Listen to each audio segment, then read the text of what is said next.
নমস্কার দর্শক বন্ধুরা, আজকে আমরা এসেছি আয়ুষ্য আয়ুর্বেদা সুপার স্পেশালিটি ক্লিনিকে। আমার সঙ্গে আছেন বিশিষ্ট আয়ুর্বেদিক চিকিৎসক ডক্টর সন্দীপন চক্রবর্তী। ডাক্তারবাবু নমস্কার, আপনাকে স্বাগত আমাদের ইউটিউব চ্যানেলে। আয়ুর্বেদা জিআই প্রবলেমস বা পেটের সমস্যা, যেটা আমরা গ্যাস্ট্রোইন্টেস্টিনাল প্রবলেম বলি, এটা আয়ুর্বেদা কিভাবে ডায়াগনোজ করে? হ্যাঁ, ডায়াগনোসিস পয়েন্ট অফ ভিউ থেকে আয়ুর্বেদা প্রথমে এটা কিভাবে দেখে, জিআই সিস্টেম তো একটা বিশাল বড় সিস্টেম এবং জিআই সিস্টেমের মধ্যে এত ইম্পর্টেন্ট অর্গানস রিলেটেড আছে এবং সেখান থেকে নানা রকম অসুখ হতেই পারে।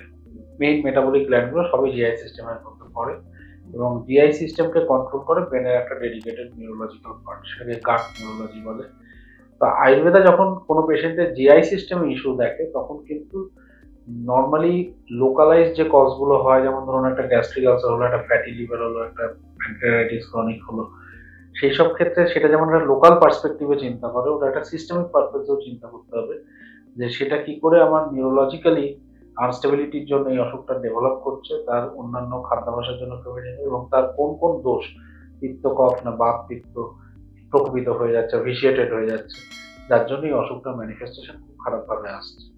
তো আয়ুর্বেদা জিআই সিস্টেমকে শুধু জিআই সিস্টেম হিসেবে দেখে না, হোল বডির পার্সপেক্টিভে দেখে এবং সেক্ষেত্রে গাট নিউরোলজিকে ইম্পর্টেন্স দিয়ে চিকিৎসাটা করে। আচ্ছা ডাক্তারবাবু, অনেক সময় আমরা এই কথাটা শুনে থাকি যে কনস্টিপেশন বা কোষ্ঠকাঠিন্য এটা হচ্ছে সব রোগের মূল। তো আয়ুর্বেদায় এটার ব্যাখ্যা কিভাবে হয়?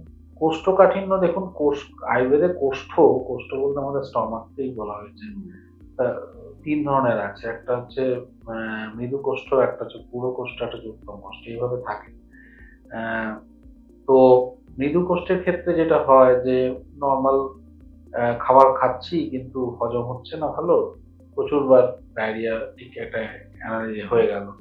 পুরো কোষ্ঠের ক্ষেত্রে কনস্টিপেশন ব্যাপারটা হয় যে ঠিকমতো আমি ডাইজেশন করতেই পারলাম না এবং স্টুল অনেকটা হার্ড হয়ে গেল, ওয়াটার রিঅ্যাবজর্পশন বেশি হয়ে গেল, স্টুলটা হার্ড হয়ে গেল, সেই তখন ওটাকে নামাতে অনেক কষ্ট করতে হয়, তখন এটা পুরো কোষ্ঠের মেনলি হয়। তো কোষ্ঠ যদি কাঠিন্য হয়, মানে কোষ্ঠকাঠিন্য হয়, কনস্টিপেশন হয়, তাহলে অনেক অসুখই শুরু হতে শুরু করে। কারণ যখন আমার স্টুল ভালো করে ডাইজেশন হচ্ছে না, আমার খাবারটা ভালো করে পচ্যমান হচ্ছে না এবং সেটা ফর্ম স্টুল ডেভেলপ করতে পারছে না, তখন শরীরের অন্যান্য টিস্যু প্রপার্টি অক্সিজেন বা এনজাইমেটিক অ্যাকশন থেকে কমে যাচ্ছে এবং তার ফলে তারা দুর্বল হয়ে যাচ্ছে এবং কাজ করতে পারছে না। এবং তো এটা একটা বিশাল ইম্পর্টেন্ট রোল। কোষ্ঠকাঠিন্য থেকে জেনারেলি মানুষের অনেক অসুখের ম্যানিফেস্টেশনও হয় বা অনেক অসুখ তৈরিও হতে পারে।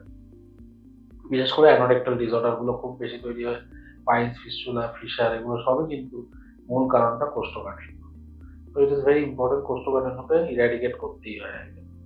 আমাদের দৈনন্দিন জীবনে ধরুন এখন খুব অ্যাসিডিটি এই শব্দটা আমরা প্রায়শই শুনি। তো ভুল খাবার সময়ের সঙ্গে কি অ্যাসিডিটির কোনো সম্পর্ক আছে?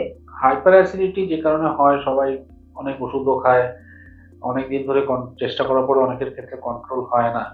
হাইপার অ্যাসিডিটির মূল কারণ হচ্ছে আমাদের এক্সেস এইচসিএল সিক্রেশন, যেটা আমার স্টমাক থেকেই বেরোয়, ঠিক আছে, এবং সেটা যখন উপরের দিকে ওঠে তখন উপর দিকে একটা বার্নিং সেন্সেশন হয়, হার্ট বার্ন বলে।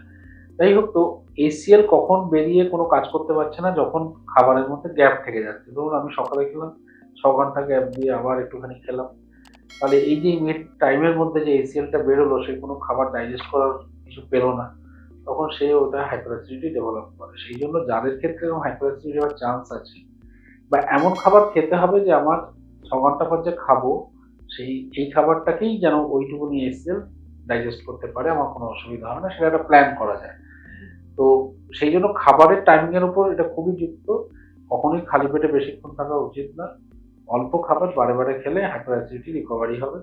এবং যে এখন যেমন খুব মুড়িমুড়কির মতো প্রোটন পাম্প ইনহিবিটর ইউজ হচ্ছে, এই যে H2 ব্লকার তো আগে অনেক ইউজ হতো, এখন কমে গেছে, কিন্তু এগুলোর থেকেও বেরিয়ে আসতে হবে, না হলে কি হবে যে কনস্ট্যান্টলি এরকম ব্লক করতে করতে করতে মানুষের শরীরে এমনি একটা ব্লকিং এর ক্যাপাসিটি চলে আসবে, টেন্ডেন্সি, তখন নর্মাল অবস্থাতেও সে ভালো ডাইজেশন করতে পারবে না। সেই জন্য ওগুলো থেকে বেরিয়ে এসে খাবারের চেঞ্জটা করলে, আমি যদি কনস্টিপেশন যে খাবারগুলোতে হয়, যেমন খুব high protein diet, spicy diet, এগুলোকে অ্যাভয়েড করতে পারি, তাহলে কিন্তু অ্যাসিডিটি কন্ট্রোল হবে।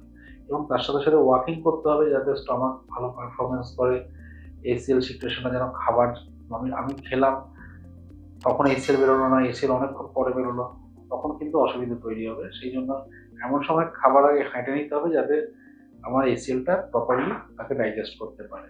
তো সেই হিসেবে একটু প্ল্যান প্রোগ্রাম করতে হয়, যে আমার লাইফস্টাইল ম্যানেজমেন্টের মধ্যে পড়ে যে কিভাবে আমি খাবো, কিভাবে কতক্ষণ গ্যাপ রাখবো এবং কোন কোন এক্সারসাইজ বা ব্যায়াম করবো অ্যাসিডিটিকে আটকাতে গেলে।